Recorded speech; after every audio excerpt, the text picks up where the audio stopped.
자, 오늘의 본문의 말씀은 히브리서 4장 12절에서 13절입니다. 다 성경을 피셨으면 좋겠는데요.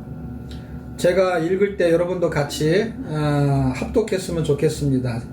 자기 자리에서 같이 읽어주시는 거예요. 시작하면 12절, 13절 같이 읽겠습니다. 시작.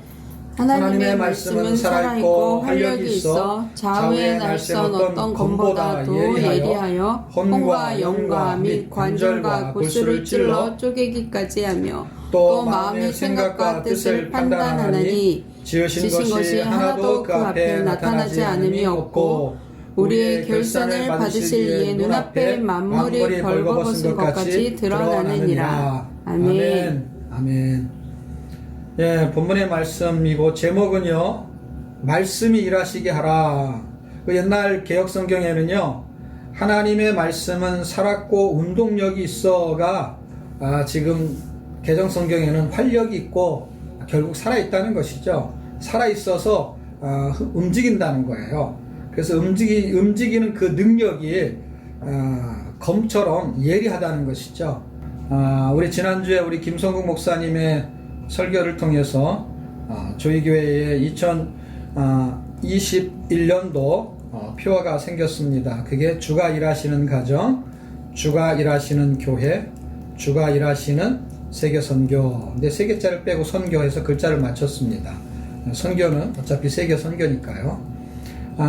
그러니까 그 기준에 의해서 말씀이 일하시는 가정, 그러니까 주님이 일하시는 것이 결국 우리한테는 말씀이 일하시는 거거든요. 그래서 말씀이 일하시는 가정, 말씀이 일하시는 교회, 말씀이 일하시는 선교, 세계 선교, 그런 내용이 되겠습니다. 자, 오늘 목사님이 페이스북에 연말에 이런 글을 쓰셨습니다. 땡큐, 한글로 땡큐가 영어로 감사죠. 땡스라고도 하고 그런데 어쨌든 한국말로 그냥 편안하게 전달하면 땡큐죠. 땡큐.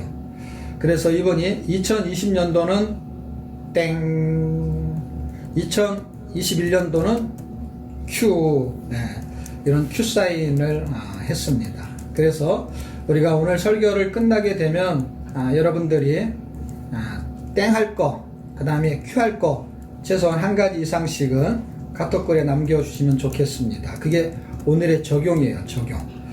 불순종은 땡, 순종은 큐, 불평은 땡, 감사는 큐, 성실하게 말씀 읽지 못한 2020년은 땡, 2021년은 감사함으로 큐 사인을 외쳐보는 것입니다. 제가 어느 성도님이 보내준 글을 하나 읽어드리도록 하겠습니다. 독일 대학의 한 노 교수님이 계셨다고 합니다. 그분은 연세가 많은 라틴어 교수님이셨는데 그 교수님께서 구사하는 언어가 10개는 좋게 된다는 것입니다. 영어, 독일어, 불어는 기본이고 스페인어에다가 몇 개의 동양 언어까지 익히 들어 알고 있었던 교수님의 어학 실력이었지만 그분이 유창한 히브리어까지 구사하신다는 사실에는 신학을 전공하는 목사님조차도 놀라지 않을 수 없었다는 것입니다. 어느 날 교수님과 대화를 나누게 된 기회에 갑자기 생각이 나서 교수님께서는 어떻게 히브리어까지 하시게 되었느냐는 질문에 교수님께서는 수십 년 전 세계대전이 일어나기 전에 교수님께서 갓 대학에 입학하였는데 그때 기숙사에서 만난 한 친구 이야기를 하셨습니다. 그 친구는 유대인이었다고 합니다. 그 유대인 친구랑 같은 방을 쓰고 같이 밥을 먹고 같이 다니고 물론 공부도 늘 같이 했답니다. 그런데 그 친구에게는 큰 버릇이 하나 있었는데 공부를 시작하고 시간이 지나 사람이 피곤하면 지칠 때쯤 되잖아요. 그럼 늘 무슨 이상한 시 같은 것을 소리 높여 외우는데 그 알 수 없는 언어가 알고 보니 히브리어였다는 것입니다. 교수님이 하도 궁금해서 친구에게 그것이 무슨 시냐고 물었더니 이 시는 하나님의 말씀에 기록된 시편 23편이라고 하였습니다. 교수님이 궁금해서 왜 피곤해지고 집중이 안 될 때 그 시를 외우냐고 물으니까 자기는 이 시를 외우고 있으면 하나님이 자기와 함께 하심이 느껴지고 마음도 가벼워지고 정신도 맑아지고 자신이 알 수 없는 힘이 밀려온다는 것이었다고 합니다. 이 이야기를 들은 교수님도 그날부터 그 친구에게 배워 시편 23편을 같이 외우기 시작했다고 합니다. 뿐만 아니라 그 친구는 시간이 날 때마다 하나님에 대해서 전해 주었다고 합니다. 그렇게 1년, 2년을 함께 보내는 동안 두 친구는 공부하다 지겨워질 때쯤 되면 약속이라도 한 듯 시편 23편을 히브리어로 소리 높여 외웠다고 합니다. 이때 나치의 핍박이 점점 심해져서 학교를 그만두고 은신처에 숨어 있어야만 했던 친구에게서 어느 날 급하게 연락이 왔는데 지금 나치 비밀 경찰들이 들이닥쳐 사람들을 잡아가는데 자신도 잡혀 가스실로 끌려가게 될 것 같다고 하였다고 합니다. 교수님은 급히 자전거를 타고 친구의 은신처로 달렸습니다. 친구의 마지막 얼굴이라도 보려고 눈물이 범벅이 되어 달려갔는데 이미 친구를 태운 차가 마을에서 출발하고 있었습니다. 자전거를 타고 트럭을 뒤따라가면서 친구의 이름을 불렀습니다. 그때 갑자기 트럭 옆에서 친 포장을 들치고 한 사람이 고개를 내밀었는데 바로 친구더라는 것입니다. 눈물에 가려 희미하게만 보인 친구의 얼굴은 놀랍게도 싱긋이 웃고 있었다고 합니다. 그때 친구가 갑자기 소리 높여 외우기 시작하더랍니다. 여호와는 나의 목자시니 내가 부족함이 없으리로다.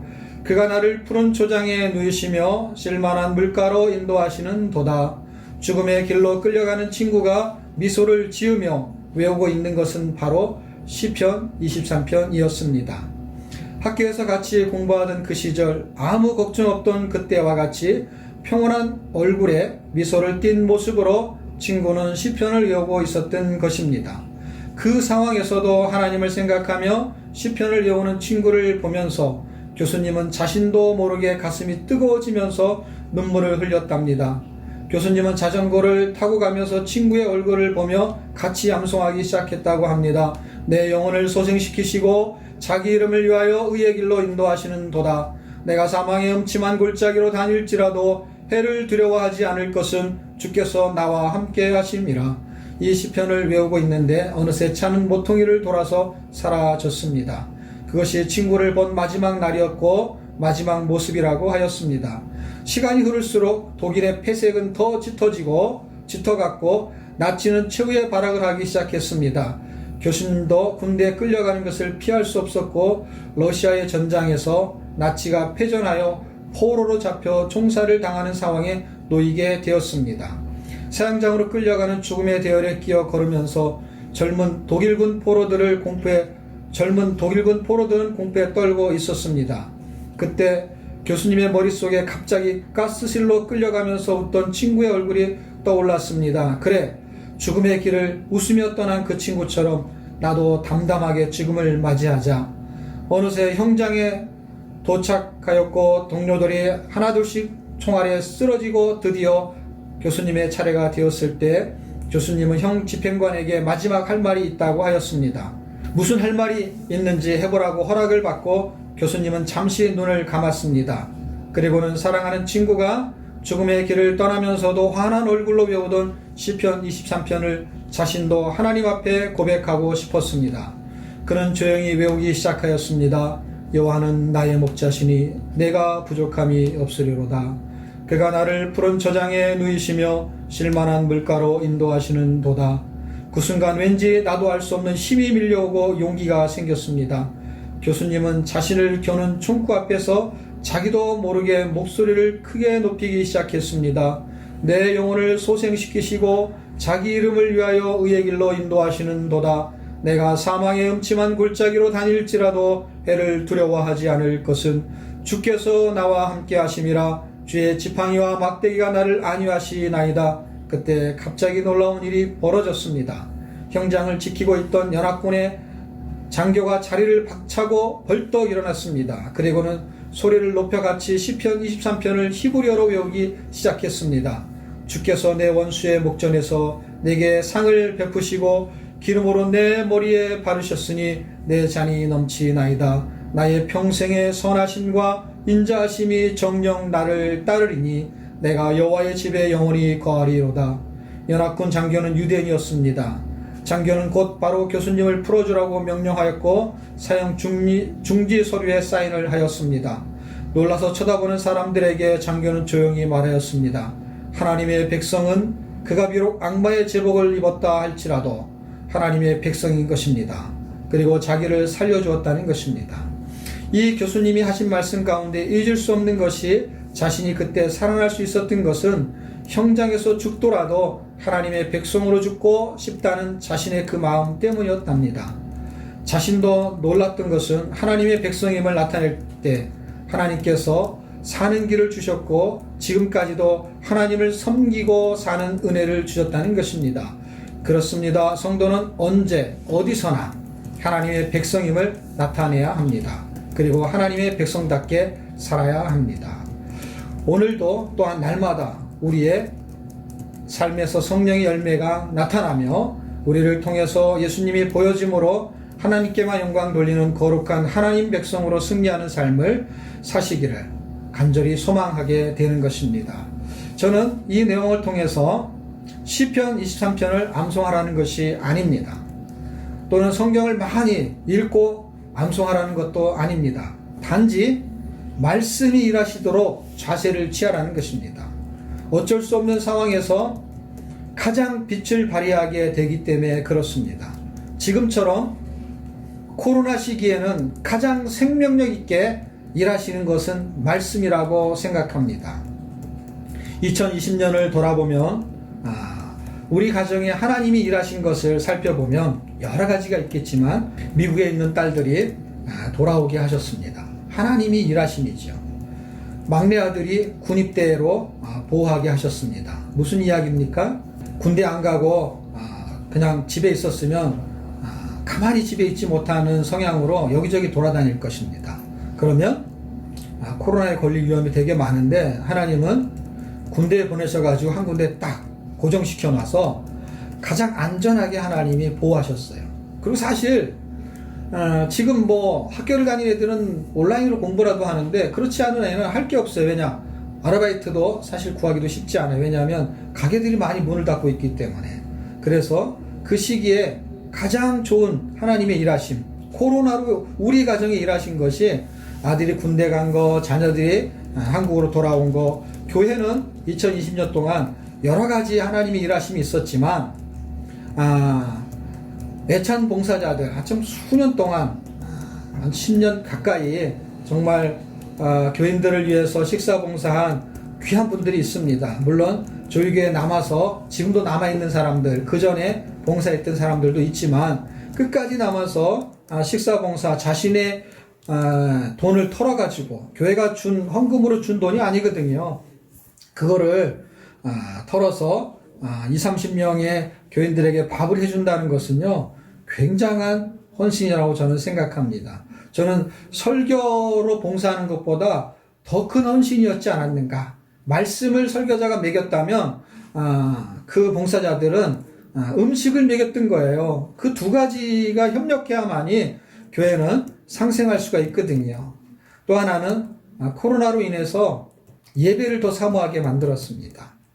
그래서 같이 모여서 예배하고자 하는 그 마음과 열정들 하나님이 우리에게는 열매가 되었고 그것이 말씀이 일하셨다.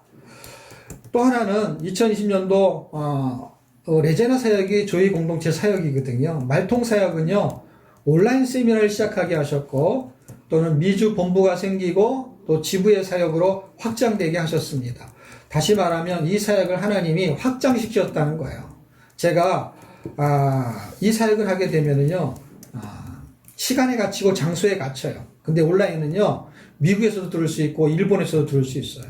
그리고 이런 문화가 아닌 상태에서 하게 되면 사람들이요 온라인을 잘 듣지 않아요. 왜? 오프라인이 돌아가기 때문에. 근데 온라인을 할 수밖에 없는 상황이 되니까 사람들이 그냥 이것을 해야 되는구나 생각하기 때문에 진짜 온라인 사역을 하나님이 준비하게 하셨고 말통 사역은 날개를 달게 된 것과 같습니다.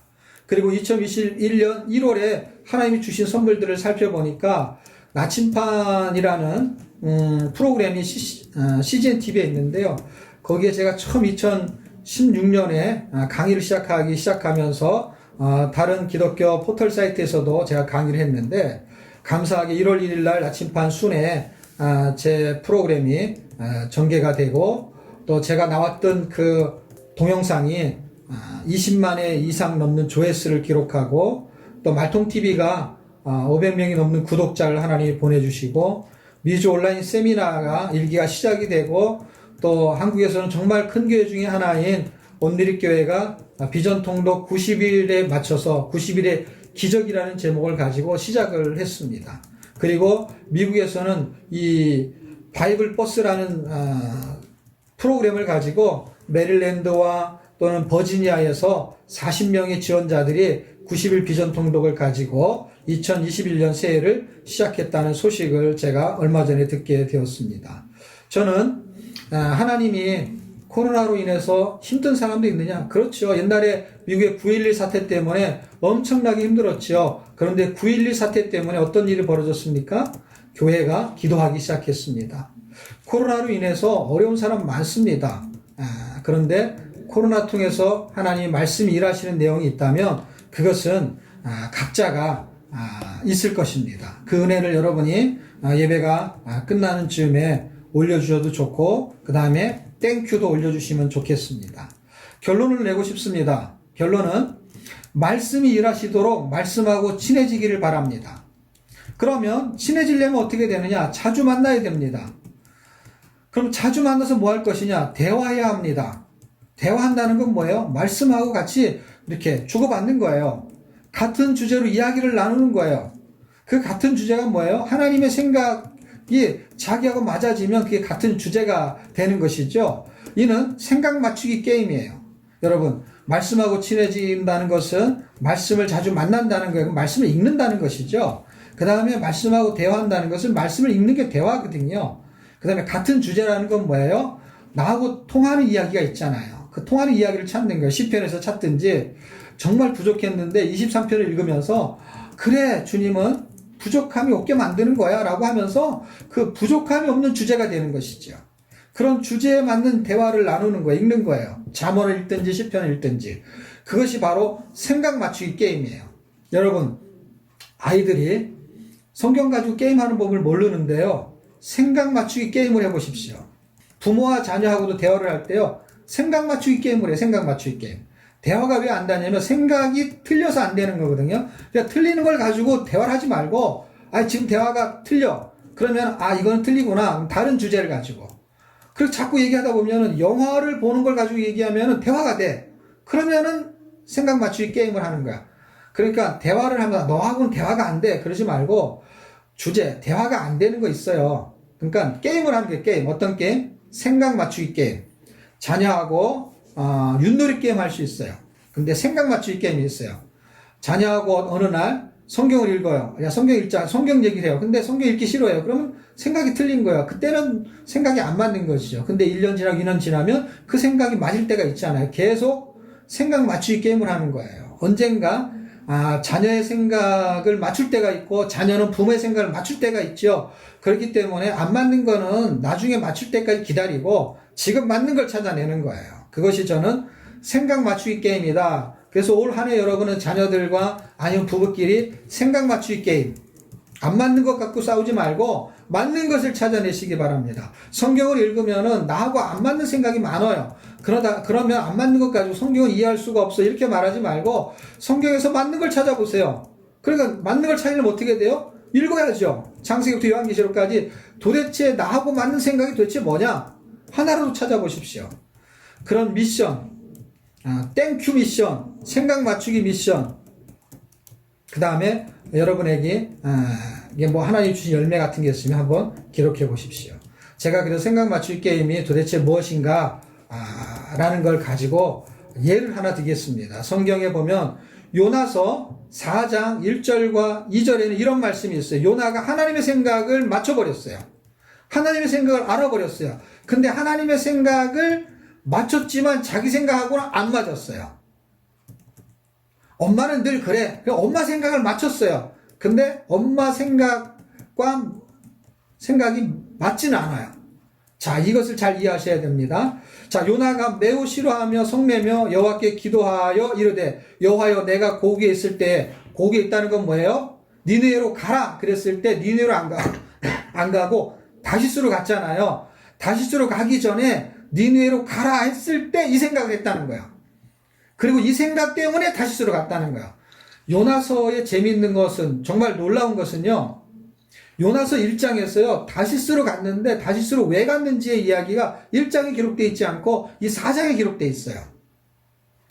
고국에 있을 때 이러하겠다 말씀하지 아니하였나이까? 이게 무슨 말이에요?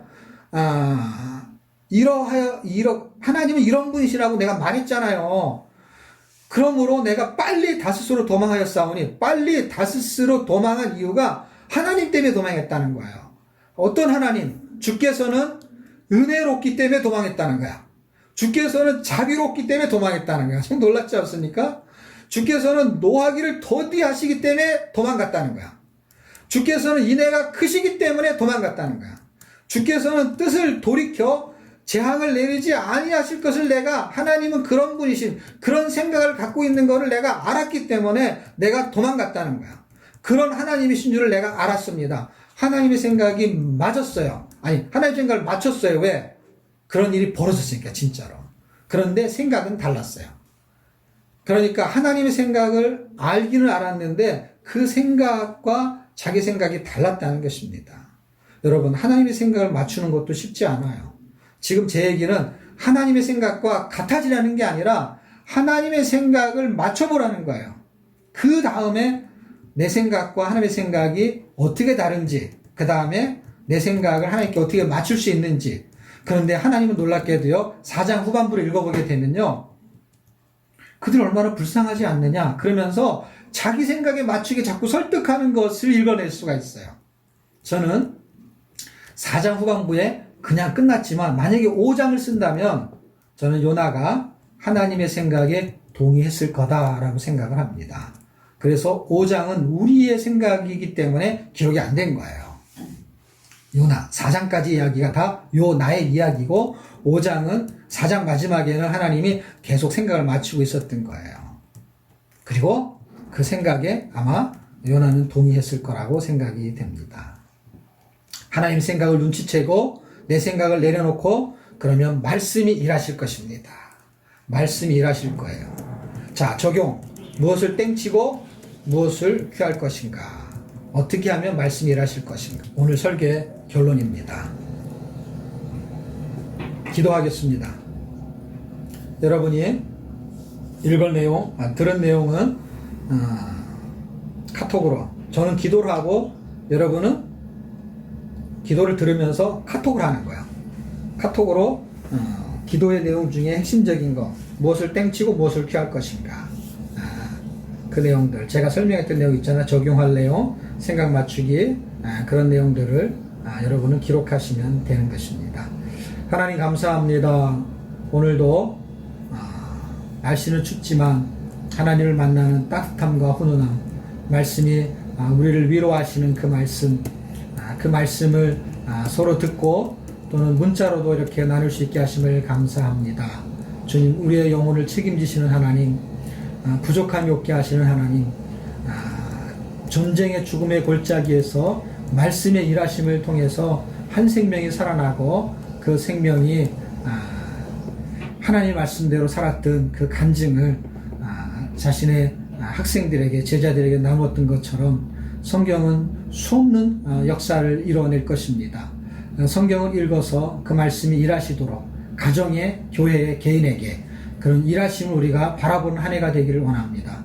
우리가 어떤 업적을 남기기 위해서 성경을 읽는 것이 아니라 어떻게 하나님이 일하시는 보기 위해서 우리는 말씀을 담아내고 그 담아낸 말씀이 반드시 그것이 예리한 능력으로 칼날처럼 우리의 부족한 것들을 다 제거하고 하나님의 충만한 것, 완전한 것으로 채우실 기대감을 가지고 올 한 해를 시작하기를 주의 이름으로 축복하며 감사하며 예수님의 이름으로 기도합니다. 아멘.